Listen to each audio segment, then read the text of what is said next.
Hello dear friend. यार एक मज़ेदार सा क्वेश्चन करते हैं, वो देखो मिलकर। A point mass 1 kg collides elastically with a stationary point mass of 5 kg। देखो 1 kg का एक पार्टिकल है जो मूव करता आ रहा होगा किसी स्पीड से, हमें नहीं पता कि उसकी स्पीड कितनी है, लेकिन ये आगे जाके 5 kg के एक पार्टिकल से टकराता है जो रेस्ट में है। Okay, after collision the 1 kg mass reverses its direction. जो 1 kg वाला पार्टिकल है ये अपनी डायरेक्शन को रिवर्स कर लेता है और moves with the speed 2 meter per second. For the system of these two masses, the kinetic energy of center of mass. अब देखो यार, kinetic energy of centre of mass मतलब इसमें दो चीज़ें होगी, दो कंसेप्ट हो गए। एक तो काइनेटिक एनर्जी के बारे में बात हो रही है और दूसरी बात इलास्टिक कोलिजन के बारे में बात हो रही है। तो देखो यार, मेरे को कैसे प्रोसीड करना चाहिए। पहली बात तो मेरे को अगर काइनेटिक एनर्जी चाहिए तो मेरे को पहले सेंटर ऑफ मास की वेलोसिटी चाहिए होगी, क्योंकि काइनेटिक एनर्जी जो होगी पूरे सेंटर ऑफ मास की वो होगी हाफ एम। एम का मतलब मैं पूरे सिस्टम का मास लिख दूंगा जो 1 kg प्लस 5 kg है, एंड उसको सेंटर ऑफ मास की वेलोसिटी के स्क्वायर से मल्टीप्लाई कर दूंगा, तभी तो मेरे को सेंटर ऑफ मास की काइनेटिक एनर्जी मिलेगी। तो उसके लिए मेरे को पहले VCM निकालना होगा। देखो यार, सेंटर ऑफ मास की वेलोसिटी का फॉर्मूला होता है m1v1 plus m2v2 upon m1 plus m2। तो m1 मतलब पहला वाला जो मास है, ये वैल्यू कितनी है इसकी 1, एंड इसकी वेलोसिटी, वेलोसिटी मतलब ये वाली वेलोसिटी जो शुरुआत में थी यार, ये तो मुझे पता ही नहीं है, तो मैं सबसे पहले ये कैलकुलेट करूँगा।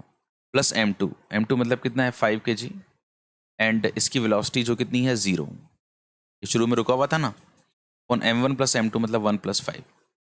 यार ये वाली जगह खाली है, मतलब मेरे को कोलिजन के पहले इसकी स्पीड बतानी है।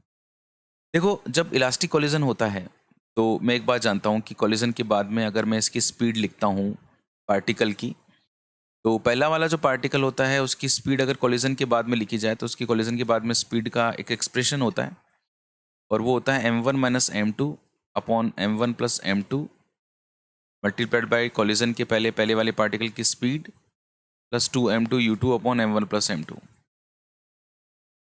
अब देखो यार, दूसरा वाला पार्टिकल तो रुका हुआ है तो u2 जीरो हो गया ना। अगर ये जीरो हो गया तो देखो ये पूरा फैक्टर जीरो हो गया।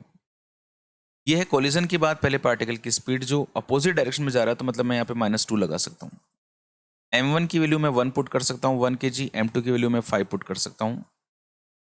ये हो गया आपका 1 प्लस 5, और जो उसकी स्पीड है कॉलिजन के पहले की वो मेरे को मिल जाएगी यार। देखो ये तो -2 है, एक में से 5 घटाऊंगा तो कितना बचेगा -4, एंड दिस 1 प्लस 5 कितना हो जाएगा 6, and this is u।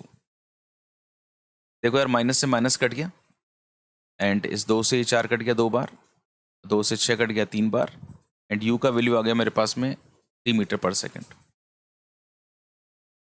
Okay, collision के पहले की वेलोसिटी निकाल डाली है भाई अपन लोगों ने, तो ये मैंने 3 पुट कर दिया यहाँ पे, तो ये हो गया 3/6 मतलब ½ मीटर पर सेकेंड। ये मेरे पास सेंटर ऑफ मास की वेलोसिटी आ चुकी है यार। बस अब मेरे पास काइनेटिक एनर्जी आ जाएगी सेंटर ऑफ मास की, क्योंकि काइनेटिक एनर्जी का फॉर्मूला होता है ½ m पूरे सिस्टम का mass into velocity of centre of mass का स्क्वायर। पूरे सिस्टम का जो मास है वो कितना है 1 kg इसका और 5 kg इसका, तो कितना हो गया 6, and velocity of centre of mass कितना निकाला अभी अभी ½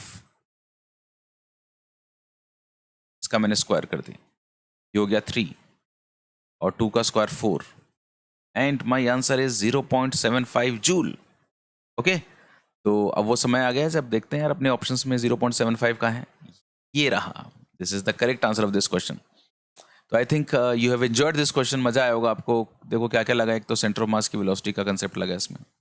ओके, सेंटर ऑफ मास की काइनेटिक एनर्जी के लिए निकालना है, इसलिए मैंने मेहनत करके VCM निकाला, एंड मुझे ये एक्सप्रेशन भी पता होना चाहिए कि इलास्टिक कॉलिजन में, कॉलिजन के बाद में पहले पार्टिकल की स्पीड क्या होती है। डन। तो ये सारी चीज़ें हम लोगों ने इस क्वेश्चन को सॉल्व करने के लिए की, और इस क्वेश्चन से अगर आपने कुछ सीखा है तो डेफिनेटली अपने किसी बहुत अच्छे दोस्त के साथ इसको शेयर भी करो। Thank you so much.